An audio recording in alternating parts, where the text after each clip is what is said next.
Track 1. Here are the ingredients for our special apple cake. You need 500 grams, that's half a kilo of apples. 250 grams of sugar, that's a quarter of a kilo. And 330 grams, or a third of a kilo, of flour. You also need 200 grams of butter, that's a fifth of a kilo of butter. And finally the milk. You need a fifth of a litre of milk, or, if you prefer, that's 200 millilitres.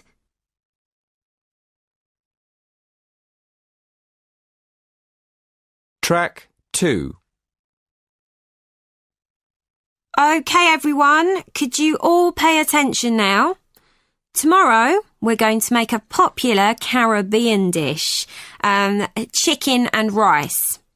Recipes vary from country to country, but for the moment, I'm going to give you the list of ingredients for the basic recipe and leave you to add the flavours and spices to your own taste. Right, are you ready to write this down? OK, first of all, you need a chicken that weighs about 2 kilos. Then, for 4 people, you'll need 750 grams of uncooked rice. OK, for the sauce, you want half a kilo of onions. And tomatoes. You'll need 450 grams of tomatoes. And what else? Oh yes, and green peppers. You want a quarter of a kilo of green peppers. And finally, 50 millilitres of cooking oil. Have you all got that? Good. See you tomorrow then. Don't forget to bring your favourite spices. Track 3. Hi, and welcome to Campus Cooking, our daily TV programme for students who want a bit of variety in their meals. Are you bored with cereal for breakfast? Well, today we're going to tell you how to make pancakes. They're cheap and quick and very easy to make. You only need flour, milk, sugar, salt, oil and an egg. The full recipe's on the university website. Just follow the link. So, here we go. Before you start, it's important to have the exact quantities, otherwise your pancakes won't cook properly. So please, first, make sure you weigh everything carefully. Everyone ready? OK. Start by putting the flour, salt and sugar into a large bowl. Next, you whisk the egg, milk and oil in another bowl. Then, slowly add the liquid ingredients to the flour mixture, mixing well until it has a smooth, thick consistency. Make sure you stir all the time. OK. Now we're ready to cook our pancakes. We start by heating the frying pan and greasing it lightly with a little butter. When the butter's melted, we pour a large spoonful of the pancake mixture into the pan and cook it until the edges are brown. At this point, flip the pancake over and cook for a minute or so longer.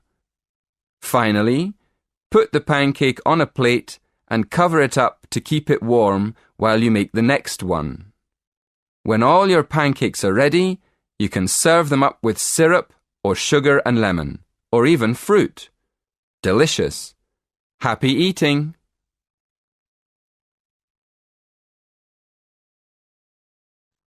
Track 4. Good morning, everyone. Today we're going to make apple and blackberry crumble, so I hope you've all bought your ingredients. Ready? Now, let's get straight on with cooking. First, you peel the apples and cut them into slices. OK? Don't forget to take the middle out of the apple. Now, put the sliced apples in a pan and cook them with some of the sugar. In about 10 minutes, they should be nice and soft. Right? Now, mix the blackberries and apple together. Put them into the bottom of a baking dish. That's fine. Now, the next thing to do is rub the flour and butter together with your fingers until it's in tiny pieces, like breadcrumbs. When it's ready, put the crumble mixture on top of the fruit and bake it all in the oven for 30 minutes.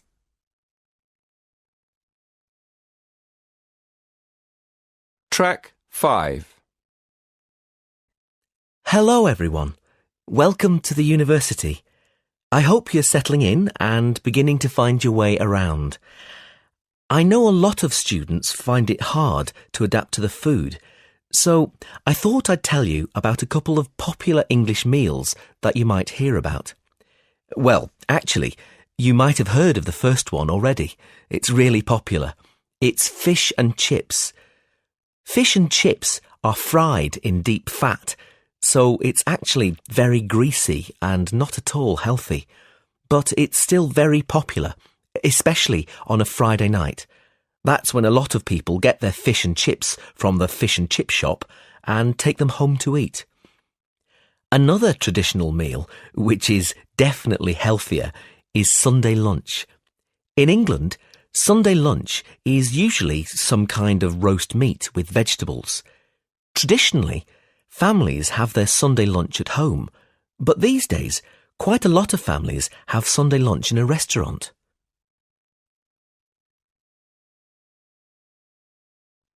Track 6. Good afternoon. Many people in the Western world eat the wrong food, and they eat far too much of it. So, the topic of my lecture today is healthy eating. I'll divide my talk into 3 parts. Firstly, I'm going to define what I mean by healthy eating. After that, I'll go on to talk about why people don't eat properly. And then I'll finish my lecture with some ideas for improving the situation. Right. So, what do I mean by healthy eating? Well, some people might think it means eating a lot of meat. Of course, vegetarians wouldn't agree with this. They think eating meat is very unhealthy. Other people think that eating a lot of cabbage is good for you, or a lot of salad. Well, naturally, cabbage, salad and meat can all be part of healthy eating. But for me, healthy eating means 2 things. One is eating a balanced diet, and the other is eating the right amount of food. In my opinion, a balanced diet means eating a variety of foods, including meat, vegetables, fruit, cereals, and dairy foods. Obviously, the amount of food we should eat is more difficult to decide. It depends a lot on how active we are.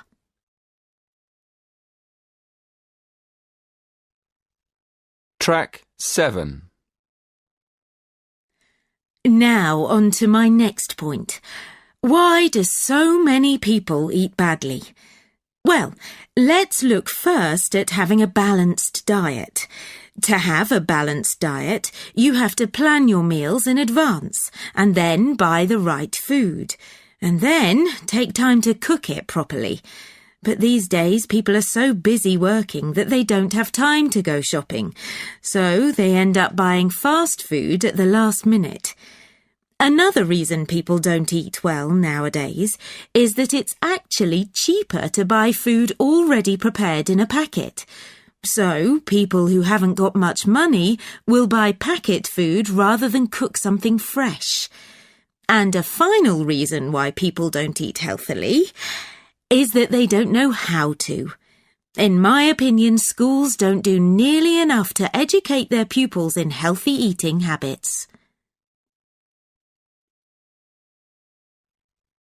Track 8. And now to my third and last point.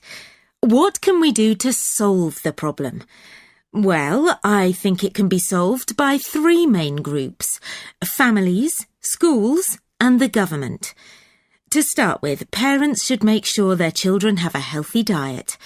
Secondly, a lot of schools have self-service machines where their pupils can buy soft drinks, crisps, sweets, and chocolates. I think schools should change what they sell in these machines.